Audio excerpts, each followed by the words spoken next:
नमस्कार दोस्तों, स्वागत है आपका लर्निंग विद संजय पर। जैसा कि आपको पता है, इस वीडियो सीरीज़ के अंदर हमने स्टार्ट किया था एनसीईआरटी 9th क्लास की जो मैथ है उसके बारे में, जिसके अंदर हमने एक्सरसाइज फर्स्ट स्टार्ट की थी, जिसके अंदर हमने 1.1 पढ़ ली थी। आज हम स्टार्ट करेंगे 1.2। 1.2 के अंदर हम इसके क्वेश्चंस करेंगे, जिसके अंदर हमारा पहला क्वेश्चन है। अपने को कहा गया है कि नीचे कुछ कथन दिए हुए हैं, उन कथन सत्य हैं या असत्य, हमें ये बात बतानी है, और अगर सत्य है या असत्य उसका कारण भी बताना है। ठीक है, तो अपने को पहला कथन दे रखा है, प्रत्येक अपरिमेय संख्या एक वास्तविक संख्या होती है। देखो क्या बोल रखा है, प्रत्येक अपरिमेय संख्या एक वास्तविक संख्या होती है।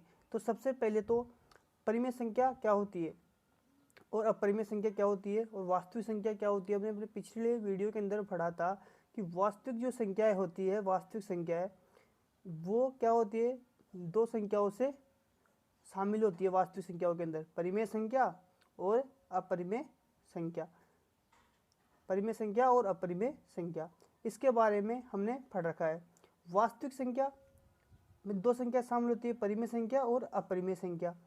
और परिमेय संख्या वह संख्या जिनको p/q के रूप में लिख सकते हैं, और q = 0 होता है वो परिमेय संख्या, और जो परिमेय नहीं होती वो अपरिमेय संख्या होती है। अब इसमें पूछा है कि प्रत्येक अपरिमेय संख्या एक वास्तविक संख्या होती है, तो ये बात बिल्कुल सत्य है। भाई जो प्रत्येक अपरिमेय संख्या है वो वास्तविक संख्या तो होगी ना, क्योंकि ये इसका ही तो भाग है। तो मैंने क्या बोला, हाँ ये बात सही है, सत्य है बिल्कुल, क्योंकि वास्तविक संख्या में अपरिमेय संख्या भी होती है। जैसे ही मैंने आपको बताया कि वास्तविक संख्या अपरिमेय और अपरिमेय संख्याओं से मिलकर बनी होती है। इन दोनों को दो भागों में, वास्तविक संख्या को दो भागों में बांट सकते हैं, परिमेय और अपरिमेय। इन दोनों से मिलकर क्या बनती है, अपनी वास्तविक संख्या बनती है। तो प्रत्येक अपरिमेय संख्या वास्तविक संख्या होती है और प्रत्येक परिमेय संख्या भी वास्तविक संख्या होती है। तो ये आपको पहला कथन समझ में आया होगा, ये कथन बिल्कुल सही है, और उसका रीजन ये है कि वास्तविक संख्या हमेशा अपरिमेय संख्या भी होती है वास्तविक संख्याओं के अंदर।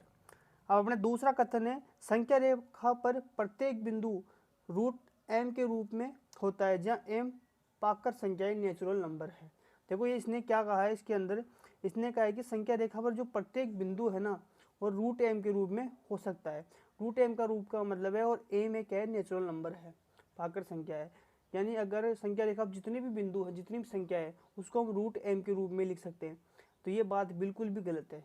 क्यों गलत है, देखो आप मुझे मेरी बात समझिए कि जो संख्या रेखा होती है, आपको पता है, जो देखो ऐसे संख्या रेखा ऐसे होते हैं, 0, इधर पॉजिटिव रूप से 1, 2, 3, 4, और इधर नेगेटिव रूप से -1, -2, -3, ऐसी संख्याएं अपनी बढ़ती है संख्या रेखा के ऊपर। अब जब हम देखते हैं कि ये जो √m है, यानी अगर हम किसी भी पाकर संख्या जैसे √2 है, √1 है या √3 है, अगर इनका अगर हम रूट निकालें तो क्या वो ऋणात्मक आएगा? वो नहीं आएगा ऋणात्मक। क्यों नहीं आएगा? क्योंकि पॉसिबल ही नहीं है। देखो मैंने क्या लिख रखा है, यह बात बिल्कुल असत्य है, क्योंकि संख्या रेखा पर धनात्मक और ऋणात्मक संख्याएं होती है। बिल्कुल सही बात है, जो संख्या रेखा है उस पर धनात्मक और ऋणात्मक दोनों संख्याएं मौजूद होती है। जैसे कि मैंने आपको बताया, 0, 1, 2, 3, 4 इधर पॉजिटिव रूप से बढ़ती है, राइट साइड और लेफ्ट साइड नेगेटिव रूप से बढ़ती है। तो संख्या रेखा पर धनात्मक और ऋणात्मक दोनों संख्याएं होती है। अतः किसी पाकर संख्या का वर्ग ऋणात्मक हो नहीं सकता। जैसे कोई पाकर संख्या जैसे पाकर संख्या रूट ये 2 है, अब इसका मैं रूट करूंगा तो क्या इसका ऋणात्मक आएगा? क्या नहीं, ऋणात्मक वैल्यू आ ही नहीं सकती। जैसे 1 है, इसका रूट करूंगा तो ये ऋणात्मक आ ही नहीं सकता। 3 है, इसका रूट करूंगा तो ऋणात्मक आ ही नहीं सकता। तो इसका मतलब क्या है, किसी भी पाकर संख्या का जो अगर हम वर्ग करेंगे तो उसका जो रूट है ना वो ऋणात्मक, मतलब जो मान है वो ऋणात्मक संख्या प्राप्त नहीं होगा। अतः ये बात बिल्कुल भी गलत है, ऋणात्मक तो वैल्यू आ ही नहीं सकती। इसलिए क्या होगा, इसका ये बात बिल्कुल असत्य होगी।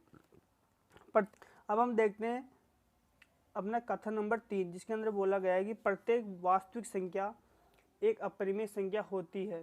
देखो ये बात बिल्कुल भी गलत है कि प्रत्येक वास्तविक संख्या एक अपरिमेय संख्या होती है, क्योंकि वास्तविक संख्या में परिमेय तथा अपरिमेय दोनों संख्या आती है। वास्तविक संख्या के अंदर दोनों संख्या होती है, जैसे मैंने आपको बताया, यहाँ पे परिमेय संख्या और अपरिमेय संख्या से मिलकर क्या बनती है, वास्तविक संख्या है।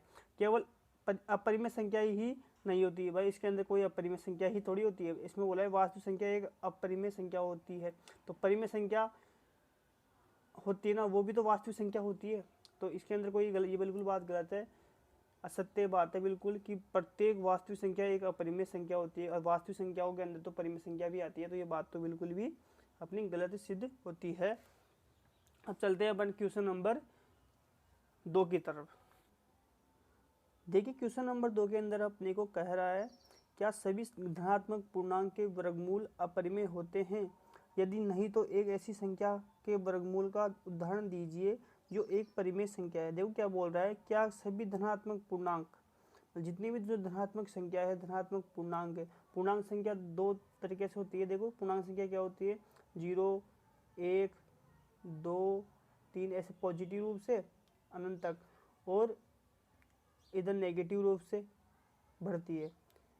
तो इसने बोला है कि जो धनात्मक पूर्णांक है, पूर्णांक जो धनात्मक जो पूर्णांक है उसका अगर वर्गमूल करते हैं तो वो अपरिमेय संख्या होती है, मतलब वो अपरिमेय होते हैं। उनका वर्गमूल अगर अपन करेंगे धनात्मक पूर्णांक का तो वो अपरिमेय संख्या होती है।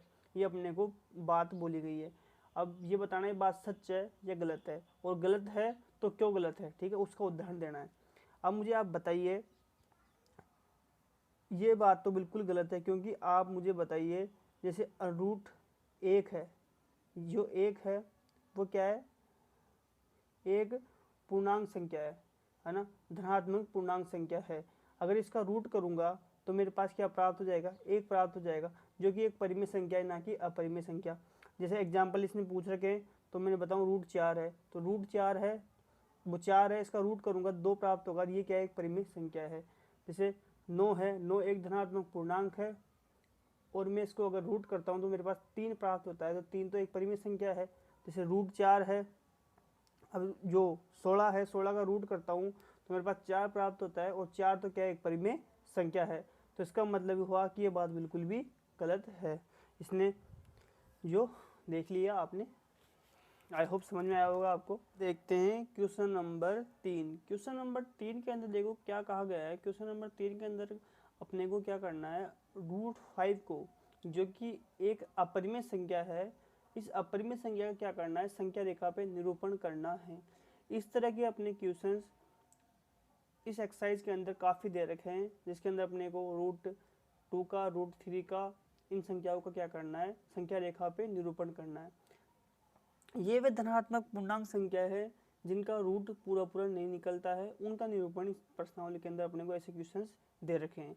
तो देखते हैं, हम देखते हैं अपरिमेय संख्याओं का निरूपण किस तरह किया जाता है। इस क्वेश्चन के माध्यम से हमने जो अपने को एग्जाम्पल में क्वेश्चन दे रखे हैं वो भी अपन देख लेते हैं। देखो आप ये क्वेश्चन करने से पहले हम समझते हैं कुछ बातें। देखो जो धनात्मक पूर्णांक है, जितनी भी धनात्मक पूर्णांक संख्याएं हैं, कुछ संख्याएं हैं जिनका रूट निकल जाता है और कुछ संख्याएं जिनका रूट नहीं निकलता। जैसे अपने पास 1 है, अगर 1 है, इसका अगर हम पर रूट करते हैं तो अपने पास रूट आ जाता है 1, है ना, 1 है। और अपने पास अगर कोई धनात्मक पूर्णांक संख्या है, जैसे अपने पास है 4, तो इसका रूट निकल जाता है अपने पास 2। जैसे अपने पास है 9, 9 का रूट निकल जाता है पूरा पूरा 3, है ना। अपने पास जैसे 16 है, 16 का रूट निकल जाता है 4 पूरा पूरा। जैसे अपने पास 25 है, तो 25 का रूट निकल जाता है पूरा पूरा। तो ये संख्याएं हैं जिनका रूट पूरा पूरा निकल जाता है। अब कुछ ऐसी धनात्मक पूर्णांक संख्या है जिनका रूट नहीं निकलता पूरा पूरा। जैसे हम देखते हैं तो वो संख्या कौन कौन सी है। जैसे अपन देखें 2, अपन देखें 3, अपन देखें 5, अपन देखें 6, अपन देखें 7, अपन देखें 8, अपन देखें 10, ऐसे 11, ऐसे 12, ऐसे 13, 14। तो इन सब संख्याओं का रूट पूरा पूरा नहीं निकलता, और इन पे और ये इन संख्याओं का जो पूर्णांक संख्या है इनका रूट निकल, ऐसे संख्या चलती रहती है। लेकिन आपको यहाँ तक ही पूछा जाएगा, इससे आगे नहीं बढ़ेगा एग्जामिनर। तो आपको उसके अंदर आपको पूछा जाता है जैसे रूट 2 का, रूट 3 का, रूट 5 का, ऐसे इनमें से कोई से भी नंबर का अपने को संख्या रेखा पे निरूपण पूछा जाता है, ठीक है। तो इनको समझने से पहले हम देख सकते हैं। तो अपने को क्या करना है, अगर इनमें से किसी भी संख्या का अपने को संख्या रेखा पे निरूपण पूछता है, अब जो अपने पास ये जो जिन संख्याओं का रूट नहीं निकलता पूरा पूरा, उनको हम इन जिन संख्याओं का वर्ग निकल जाता है उनके रूप में लिख सकते हैं। जैसे अभी 2 है, 2 को अपन किस तरह लिख सकते हैं, 1 + 1। दोनों संख्या इस तरह लिख सकते हैं जिससे दोनों संख्याओं का रूट निकल जाए। जैसे 3 है, 3 को कैसे लिखेंगे, 1 + 1 + 1। जैसे 5 है तो 5 को कैसे लिखेंगे, 4 + 1। क्यों, क्योंकि 4 पास में है, जितना पॉसिबल हो सके उस तरह पास कम नंबरों का यूज हो उस तरह अपन संख्याओं को लिखते हैं, और वो उस तरीके से लिखते हैं कि जो प्राप्त संख्या है उनका वर्ग अपने पास प्राप्त हो। जैसे 3 है, वो 6 है, 6 को कैसे लिखेंगे, 4 + 1 + 1। जैसे 7 है, 7 को कैसे लिखेंगे, 4 + 1 + 1 + 1। जैसे 8 है, 8 को कैसे लिखेंगे, 4 + 4। जैसे 10 को कैसे लिखेंगे, 4 + 4 + 1 + 1। ठीक है। जैसे 11 को लिखना हो तो 9 + 1 + 1। जैसे 12 को लिखना हो तो 4 + 4 + 4। तो इसी तरह इन संख्याओं को हम लिख सकते हैं। जैसे भी 13 को लिखना हो तो भी इस तरह लिखेंगे अपन, जैसे 9 + 4 कर देंगे। ठीक है, इन दोनों संख्या को लिख जाएगा। जैसे इसको लिखना हो तो 9 + 4 + 1, तो 14 को इस तरह लिख सकते हैं। तो इन संख्याओं को हम इस तरह देखते हैं। अब इन संख्याओं को इस तरह देखते हैं, तो जैसे अपने को √5 का अगर अपने को निरूपण करना है तो इसको कैसे लिखेंगे अपन, 4 + 1 के रूप में। ठीक है, और फिर इसको अपन संख्या रेखा पे निरूपित करते हैं। तो जैसे सबसे पहले क्या करना है आपको, इसको किस रूप में लिखना है,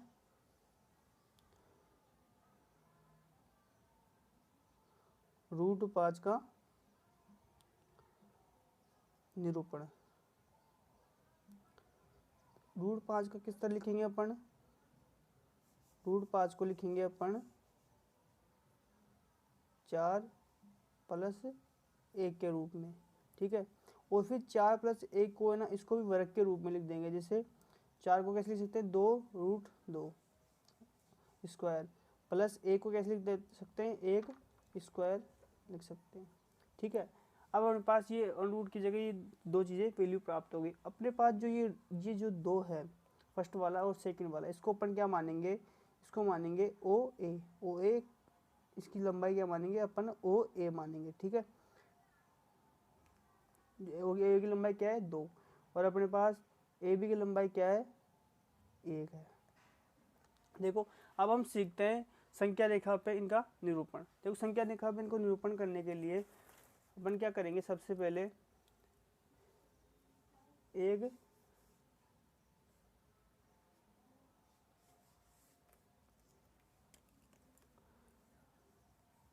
यहाँ पे सबसे पहले अपन क्या करेंगे,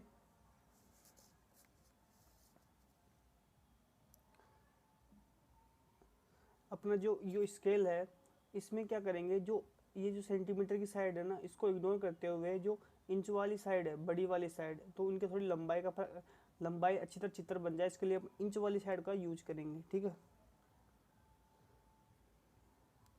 तो हम क्या करेंगे, सबसे पहले क्या करेंगे, यहाँ पे संख्या रेखा बनाएंगे। संख्या रेखा बनाने के लिए सबसे पहले स्केल की सहायता से एक लाइन खींचते हैं जिस पे हम संख्याओं को क्या कर सकें, अपन निरूपण कर सकें। सबसे पहले संख्याएं मैंने संख्या रेखा पे ये लाइन खींची संख्या रेखा के लिए,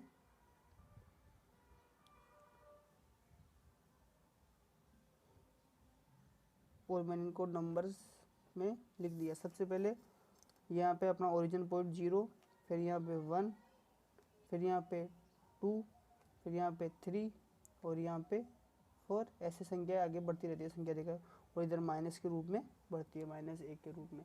अब मेरा क्या है, सबसे पहले क्या करना है अपने को, ओ ए को संख्या रेखा पे दर्शाना है। किसको दर्शाना है, ओ ए को। अब ये जो अपना पॉइंट है, जो इसको या तो ओरिजिन 0 मान लो या ओ मान लो, बात वही, 0 से लेके 2 तक एक रेखा खींचनी है मेरे को, 0 से 2 तक एक रेखा खींचनी है, 0 से 2 तक रेखा खींचनी है।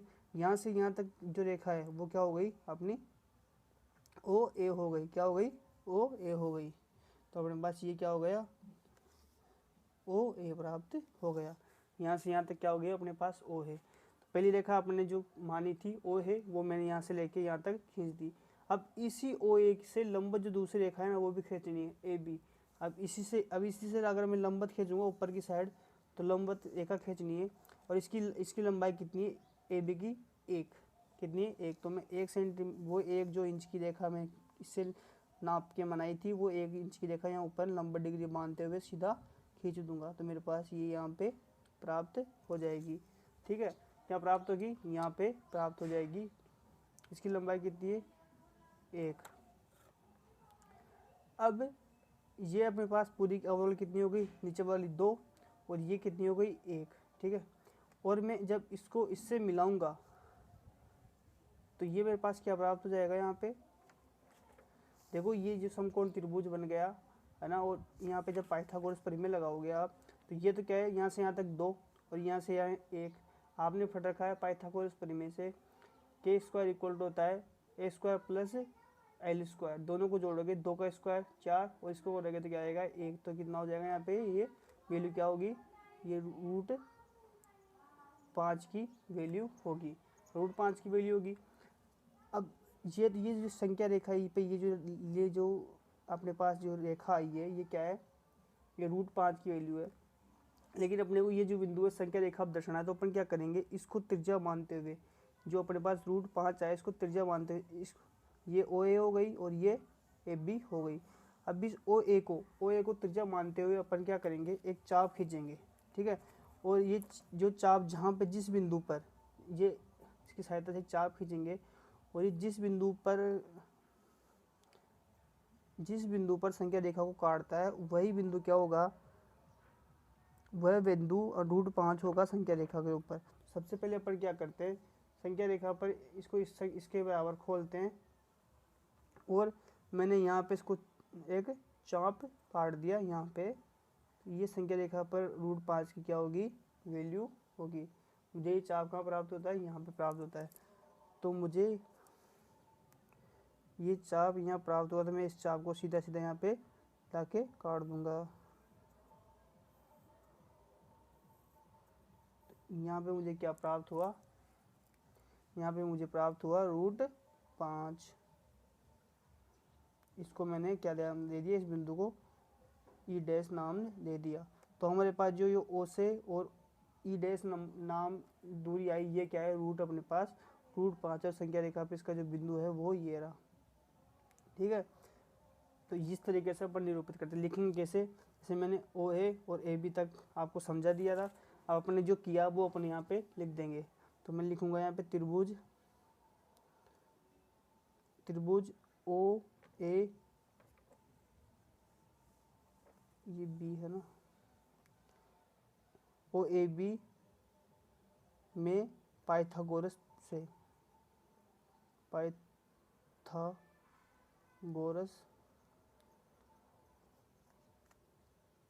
परिमेय से पाइथागोरस परिमेय से क्या है ओ ए में पाइथागोरस परिमेय लगाएंगे ओ बी के अंदर। तो ये क्या आएगा अपने पास ओ बी का square equal to O A square plus A B square. तो इससे अपने को क्या प्राप्त हुआ 2 का स्क्वायर प्लस ए का स्क्वायर। तो यहाँ पे क्या प्राप्त हुआ 4 प्लस 1 ओ बी की वैल्यू क्या प्राप्त हो गई यहाँ पे √5। ये दोनों को जोड़ेंगे तो 5 आएंगे, इधर का स्क्वायर इधर लगाएंगे तो रूट आ जाएगा। तो ओ बी की वैल्यू क्या आ गई 5। अब मैं ये क्या लिखूंगा ओ बी को त्रिज्या मानते हुए चाप खींचने पर संख्या रेखा को ई डैश पर काटता है, अतः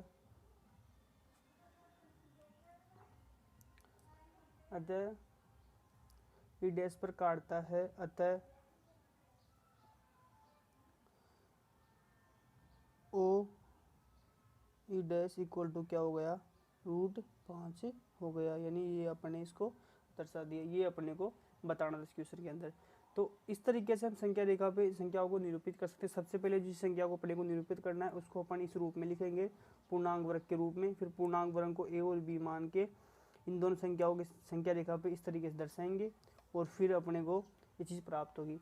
तो इस तरीके से अपने को एग्जाम में √5 का, √2 का, 3 का ऐसे पूछ सकता है। तो अपन आप देखते हैं √2 का और √3 का भी इस क्वेश्चन के साथ ही देख लेते हैं, जिसको अपने एग्जाम्पल के अंदर दे रखा है। तो इसी क्वेश्चन के अंदर, एक्सरसाइज के अंदर अपन वो बात भी समझ लेते हैं कि √2 को और √3 को संख्या रेखा पे किस तरह निरूपित किया जाएगा।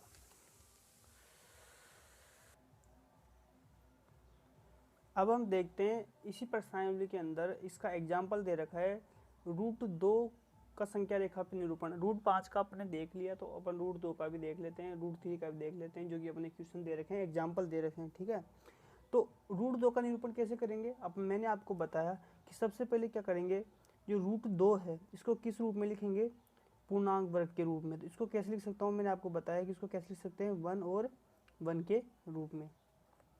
अब 1 और 1 को अपन फिर सबसे पहले क्या लिखेंगे, स्क्वायर के रूप में। ठीक है, तो मैंने इन दोनों को फिर स्क्वायर के रूप में लिख दिया। अब मेरे पास 2 पॉइंट 2 रेखा प्राप्त हो गई।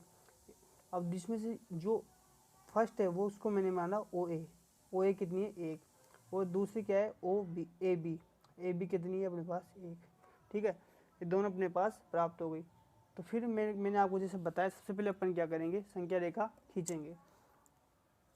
संख्या रेखा खींचने के लिए सबसे पहले क्या करेंगे, स्केल लेंगे। स्केल की सहायता से जिस साइड सबसे जो इंच है सबसे बड़ा, क्योंकि इससे भी बन सकता है लेकिन इससे छोटा बनेगा, चित्र स्पष्ट नहीं बनेगा, तो अपन सबसे पहले इंच वाली साइड लेंगे जिससे चित्र स्पष्ट बन सके। तो सबसे पहले क्या लेंगे, इंच वाली साइड लेंगे और स्केल की सहायता से संख्या रेखा बना लेंगे, संख्या रेखा को दिखा देंगे। तो संख्या रेखा को दिखा देंगे अपन। तो यहाँ पे तो अपना क्या होगा, ओरिजिन पॉइंट 0, और यहाँ पे क्या हो गया 1, यहाँ पे हो गया 2, यहाँ पे हो गया 3, और यहाँ पे हो गया -1, और ऐसे आगे संख्याएं चलती रहेगी। तो सबसे पहले अपने को क्या करना है, ओ ए खींचनी है 1 सेंटीमीटर की। तो ये तो ओ मान लो, ये 0 मान लो, 1, तो 1 सेंटीमीटर के लिए ये ओ ए ये रेखा हो गई यहाँ से लेके यहाँ तक। इसकी लंबाई कितनी हो गई अपने पास, 1 सेंटीमीटर, या 1 मान लो, 1 यूनिट मान लो, कोई सी भी सेंटीमीटर किसी की भी। ठीक है, 1 है। अब इसके लंबवत अपने को एक और रेखा खींचनी है ए बी, जिसकी भी लंबाई क्या है, 1 है, जैसे अपन ने पिछले क्वेश्चन में किया था। तो इसके लंबवत खींचना है ऊपर की साइड, जिसकी लंबाई भी क्या है अपने को सेम रखनी है 1, क्योंकि अपने को ए बी की लंबाई कितनी दे रखी है, 1 दे रखी है। तो मैंने यहाँ पे ए बी 1 खींच ली, जिसकी लंबाई कितनी हो गई, इसकी भी 1 हो गई। अब मेरे पास ये ओ, ये ए है, ओ ए बी एक त्रिभुज बन गया, जो समकोण त्रिभुज है। तो ये कितना प्राप्त हुआ मेरे पास, ये रेखा प्राप्त हुई, ये कितनी प्राप्त हुई, 1 और 1, ये समकोण त्रिभुज बन गया। तो पाइथागोरस प्रमेय से क्या हो जाएगा, इसकी वैल्यू क्या होगी अपने पास, √2 प्राप्त होगी। अब इस √2 प्राप्त हुई मुझे ये वाली ओ ए बी, तो ये जो ओ बी मेरे पास √b प्राप्त हुई, ये इसको त्रिज्या मानते हुए, क्या ओ बी को त्रिज्या मानते हुए अपन एक चाप खींचेंगे, और वो चाप जिस बिंदु पर संख्या रेखा को डिवाइड करेगा वहीं पर ही √2 की वैल्यू होगी, वही √2 का वैल्यू होगी, वहाँ पर ही √2 निरूपित किया जाएगा। तो मैंने क्या किया, इसकी सहायता से चाप को जितनी जितनी इसकी लंबाई है, जितनी अपनी ओ बी की लंबाई है, उतना इसको खोला और यहाँ पे एक चाप खींचा। तो मेरा जो चाप है वो यहाँ पे आएगा। तो इसका मतलब ये हुआ कि जो अपने पास √2 है उसका बिंदु कहाँ हो जाएगा, यहाँ पर ही प्राप्त होगा। मतलब अपन √2 को कहाँ दिखाएंगे, यहाँ पर दिखाएंगे, यहाँ पे √2 आ जाएगा। तो मैंने इस जो बिंदु पे इसको काटा, इसको ई डैश मान लिया। तो अपना जो ओ ई डैश है ना, ये क्या होगा, अपना √2 होगा। ये अपने को देखना है। अब जैसे इसको दिखाने के लिए देखते हैं, यहाँ देख लेते हैं त्रिभुज ओ ए बी में, ओ ए बी में क्या करेंगे, पाइथागोरस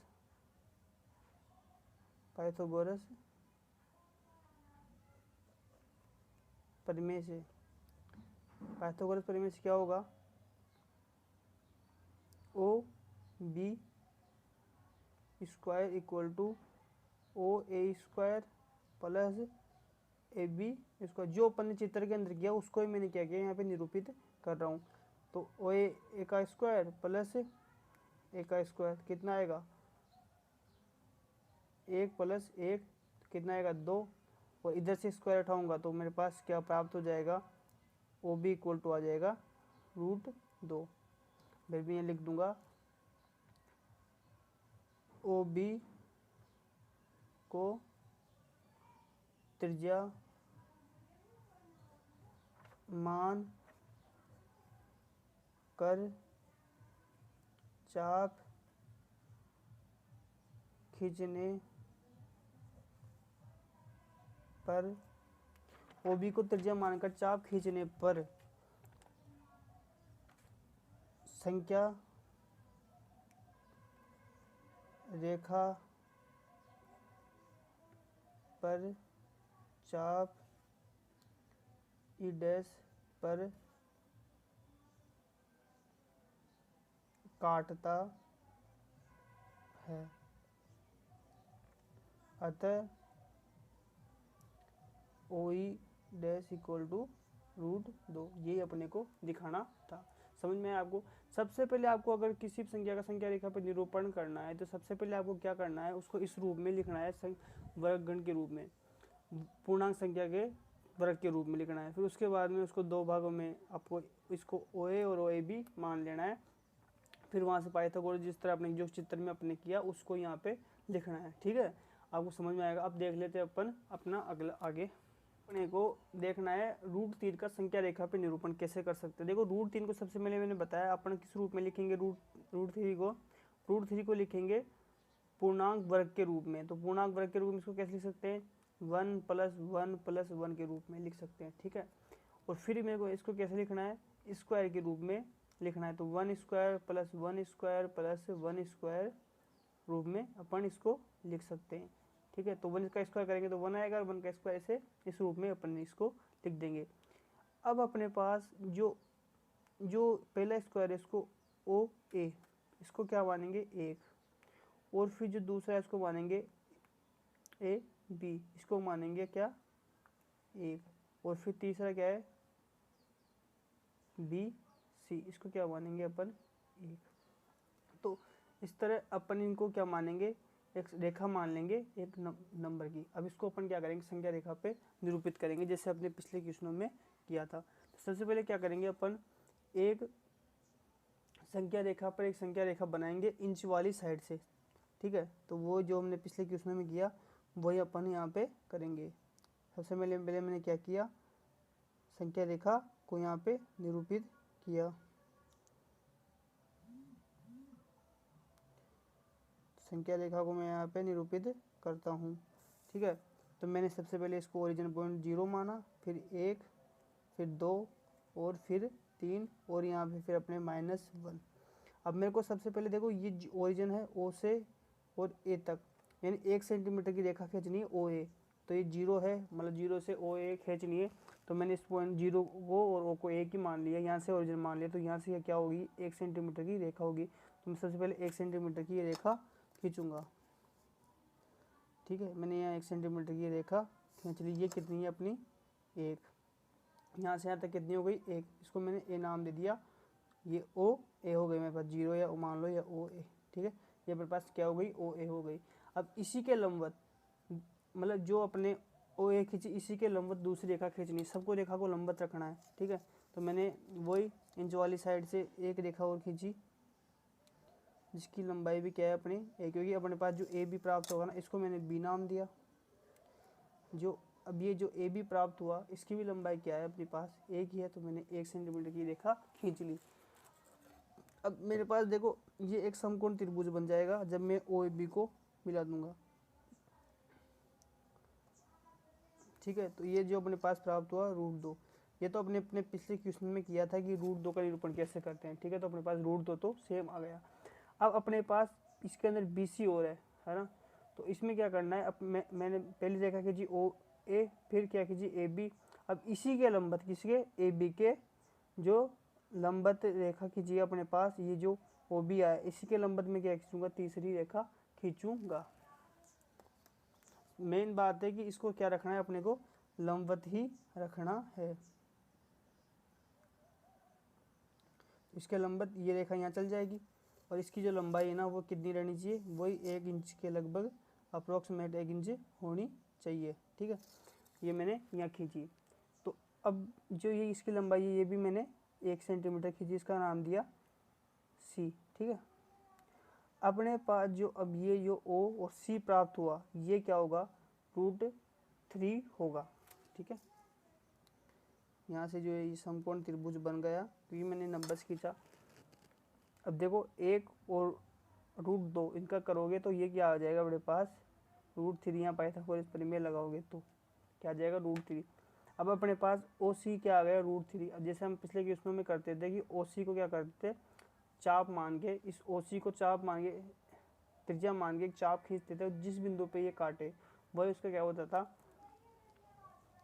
उस संख्या का क्या होता था, निरूपण होता था संख्या रेखा। तो सबसे पहले चाप को अपन इसकी सहायता से क्या करेंगे, एक चाप खींचेंगे ओ सी का और फिर उसको देखते हैं। अब देखो मैंने यहाँ से ओ सी लंबाई का चाप खोल लिया और इसको यहाँ से कट किया, तो ये सीधा जाके यहाँ कट करेगा। तो ये जहाँ कट करेगा वहीं पे क्या होगा, वहीं पे क्या प्राप्त होगा हमें, वही प्राप्त होगी √3 की वैल्यू।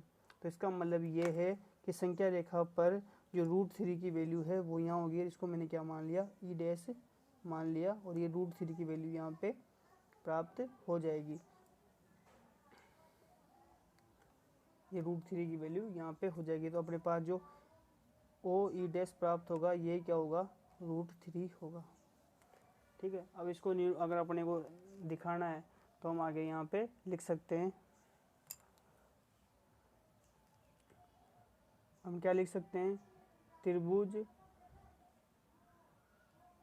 सबसे पहले अपन ने क्या किया था, इस ओ ए बी के अंदर क्या किया था, पाइथागोरस लगाया था। तो त्रिभुज ओ ए बी से पूरा लिखने की जरूरत नहीं है, आप सीधे लिख सकते हो ओ बी क्या प्राप्त हुआ, √2 प्राप्त हुआ। ठीक है, अब क्या करेंगे, ओ बी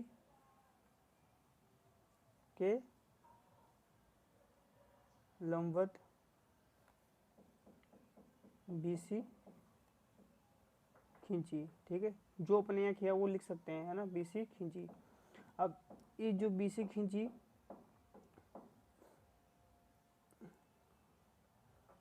त्रिभुज ओ बी सी में, त्रिभुज ओ बी सी में क्या करेंगे, अपने पास जो ओ बी के इक्वल टू क्या प्राप्त होगा, O B square equal to O B square plus O B C square. देखो ये भी समकोण त्रिभुज बन गया, तो मैंने पाइथागोरस प्रमेय लगाई। तो यहाँ पे √2 का स्क्वायर प्लस 1 का स्क्वायर, तो मेरे पास क्या प्राप्त हुआ यहाँ पे, 2 + 1, तो कितना प्राप्त हुआ, 3। तो ओ बी इक्वल टू क्या हो गया अपने पास, √3। अतः √3 को त्रिज्या मानकर चाप खींचने पर संख्या रेखा को ई डैश पर काटता है,